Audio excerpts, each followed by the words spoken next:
Assalamualaikum warahmatullahi wabarakatuh. Salam sejahtera, salam persaudaraan, salam Nusantara. Ketemu lagi dengan saya untuk part 2 tentang goib kasar. Yang kemarin adalah part 1, ini adalah part 2-nya.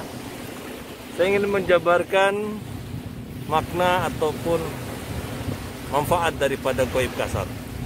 Goib kasar adalah satu fase tahap awal kita untuk memasuki namanya dimensi goib halus. Karena di balik kasar ada halus, di balik halus ada kasar. Jadi kita harus, karena kita hidup di alam realita, alam kesadaran, ya. Segala sesuatu harus diyakini oleh pikiran kita dulu, apakah itu masuk akal atau tidak. Kemudian kita imani dalam hati. Tapi apabila sesuatu yang tidak masuk akal, apakah itu bisa kita imani, kita yakini? Itu tidak mungkin. Goib kasar, sesuatu ritual ataupun media yang saya sudah jabarkan bagaimana cara untuk melakukan goib kasar di part 1. Namun hari ini saya akan menjabarkan makna ataupun hakikat daripada goib kasar di part 2. Manfaat daripada kita membuka goib kasar untuk menambah keyakinan kita secara logika bahwa sesuatu yang tidak mungkin terjadi, tapi itu bisa terjadi dikala kita betul-betul melakukannya. Manfaat goib kasar kita bisa lakukan untuk memilih pilihan sesuai dengan keinginan kita. Contoh, kita ingin memilih pekerjaan. Ada 3 atau 4 pekerjaan yang harus kita hadapi, otomatis satu yang harus cocok dengan kita. Untuk kita pikirkan, putuskan secara logika, secara akal, mungkin kita akan ada keraguan. Maka untuk mengambil sikap dan kepastiannya, kita bisa melakukan goib kasar seperti yang dicontohkan di part 1. Dari 4 pekerjaan yang harus kita jalani, yang harus kita pilih, kita tuliskan di dalam kertas, kemudian kita lakukan ritual 15-30 menit, ya, atau 20 menit. Kemudian kita bisa lihat 4 pekerjaan kita tuliskan, kemudian mana yang akan terbuka itu adalah pilihan ataupun sesuai dengan skill kemampuan kita. Kemudian yang kedua, apakah memilih pasangan hidup yang nanti bisa sejalan dengan keinginan kita, yang nanti banyak orang yang memilih pasangan hidup akhirnya menyesal karena dia hanya memilih mungkin apa itu kecantikannya ataupun kebaikan dari luarnya, tapi yang di dalam sesungguhnya dia tidak pernah tahu. Maka dengan goib kasar kita bisa melakukan pilihan. Contoh, pacar kita 3 atau 4, kita tuliskan semua nama-namanya di dalam kertas. Kemudian kita lakukan goib kasar. Anggaplah itu hanya iseng-isengan. Nah, yang mana nanti nama yang keluar di dalam ritual itu, itulah yang kita pilih. Kalau mungkin kita lakukan pertama itu ragu, bisa dilakukan yang kedua. Maksimal sampai 3 kali. Tapi dikala kita melakukan yang ketiga kali, kemudian tetap itu yang keluar namanya, berarti itu adalah pilihan ataupun jodoh kita. Agar kita tidak ragu, agar kita tidak mengambil jalan, datang ke dukun, datang ke orang-orang yang mungkin tidak bisa kita terima masukan-masukannya. Nah, dengan goib kasar kita bisa mengambil pilihan, karena di situ kita bekerja dengan keyakinan, kemudian memohon kepada Tuhan tanpa ada campur tangan apapun. Nah, disitulah kita bisa mengambil pilihan ataupun sikap. Kemudian yang ketiga, goib kasar fungsinya untuk meyakinkan kita untuk bisa memasuki dimensi goib halus. Sesuai dengan yang saya jabarkan kemarin, apabila Anda bisa membuka sampai 5 kertas ataupun maksimalnya 7, berarti Anda sudah bisa memasuki dimensi goib halus. Goib halus, saya berikan contoh seperti ini. Mungkin saudara-saudara atau teman-teman pernah mendalami namanya amalan-amalan ataupun wiridan yang selama ini Anda belum merasakan manfaat dan khasiatnya. Banyak yang Anda hafal, banyak yang Anda lakukan ritual, namun Anda sendiri belum merasakan manfaat dan khasiatnya. Maka insya Allah dengan gaib kasar, Anda akan memasuki gaib halus untuk lebih besar keyakinan Anda untuk bisa Anda mendapatkan hasilnya dari apa yang Anda lakukan. Gaib halus, fase daripada gaib kasar, yaitu gaib halus, yang dibutuhkan adalah keyakinan, dan yang kedua adalah hati. Karena gaib halus sudah memasuki frekuensi spiritual menggunakan mata hati. Mata hati tidak punya ruang dan batas. Kalau akal kita punya ruang dan batas, mata panca indera kita bisa memandang sejauh mata kita memandang. Kalaupun mata itu belum min atau plus.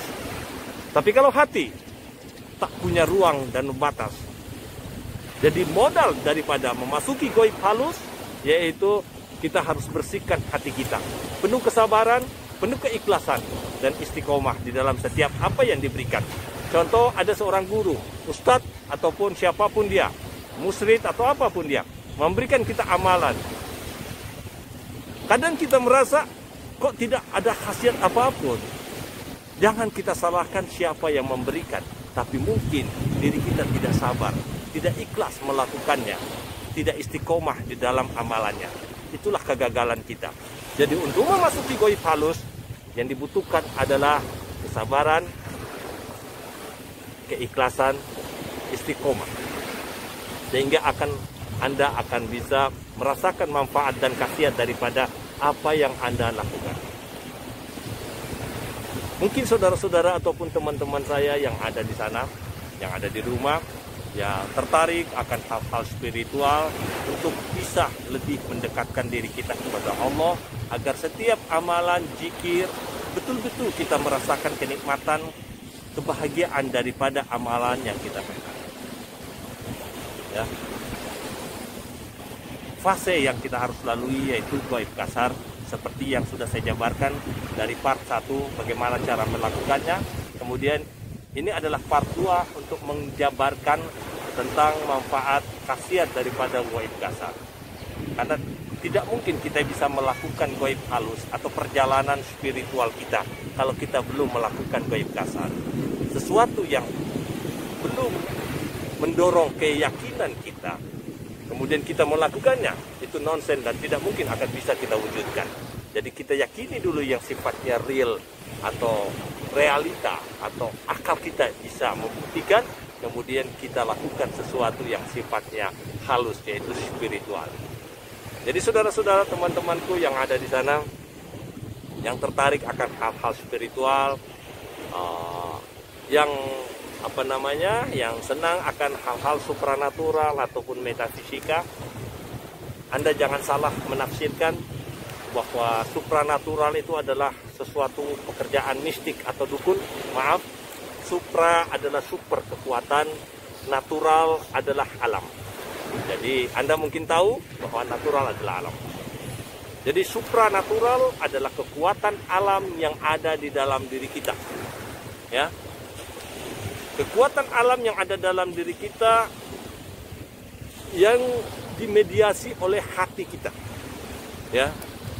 Kemudian dia membutuhkan energi namanya inner power, tenaga dalam.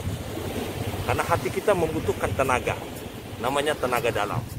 Yang bukan tenaga dalam yang Anda saksikan mungkin di televisi atau dimanapun, yang sering dibuat acting atau apapun, itu bukan tenaga dalam. Nah, karena tenaga dalam adalah tenaga hati, tenaga batin, yang bisa kita manfaatkan untuk hal-hal, umpamanya untuk wirid, untuk zikir, sehingga kita bisa merasakan nikmatnya di waktu kita berzikir ataupun melakukan wirid, ataupun kita lagi ibadah. Karena kadang kita melakukan sesuatu yang sifatnya spiritual, agama, ucapan mulut kita berucap, pikiran kita ke arah barat, hati kita ke arah timur, jadi tidak sinkron. Ya, jadi dengan melatih hati kita, melatih kepekaan panca indera kita, melatih kepekaan panca indera kita keenam, maka kita akan bisa merasakan makna betul-betul khasiat, manfaat daripada apa yang kita lakukan. Jadi saudara-saudaraku, teman-temanku yang ada di rumah, yang mungkin tertarik akan hal-hal spiritual yang telah saya jabarkan tadi, bagi apa itu supranatural, apa itu metafisika. Mungkin Anda pernah sekolah, yang pernah duduk di bangku formal, mengerti apa itu fisika.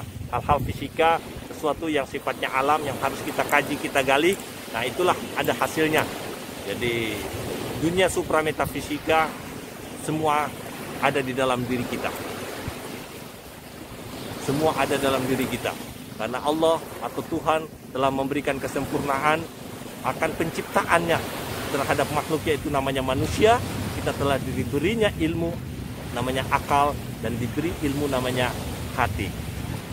Jadi saudara-saudaraku yang mungkin ingin bertanya melalui pertanyaan-pertanyaan dari part 1 sampai part 2, silakan Anda bisa masukkan komentar Anda di kolom komentar, dan bantu saya untuk membangun channel saya untuk bisa membagi pengetahuan tentang hal-hal supranatural dan metafisika, agar Anda tidak tabu, tidak akan bertanya apa itu supranatural, apa itu metafisika, sehingga Anda akan bersuujon, Anda akan berpenafsiran, Anda akan berasumsi bahwa supranatural, metafisika adalah sesuatu pekerjaan yang menyesatkan, pekerjaan yang bertentangan dengan agama. Padahal Anda salah, Anda keliru. Kalau Anda bantu saya untuk bisa menjabarkan ilmu saya, menjabarkan ilmu suprametafisika, bantu Anda like dan subscribe untuk membangun channel saya. Terima kasih. Anda akan menyaksikan video-video saya berikutnya, apa itu explore di tempat-tempat wingit atau angker, untuk bisa berinteraksi dengan makhluk-makhluk yang astral dengan tim-tim saya. Terima kasih. Salam persaudaraan, salam Nusantara, salam sejahtera. Assalamualaikum warahmatullahi wabarakatuh.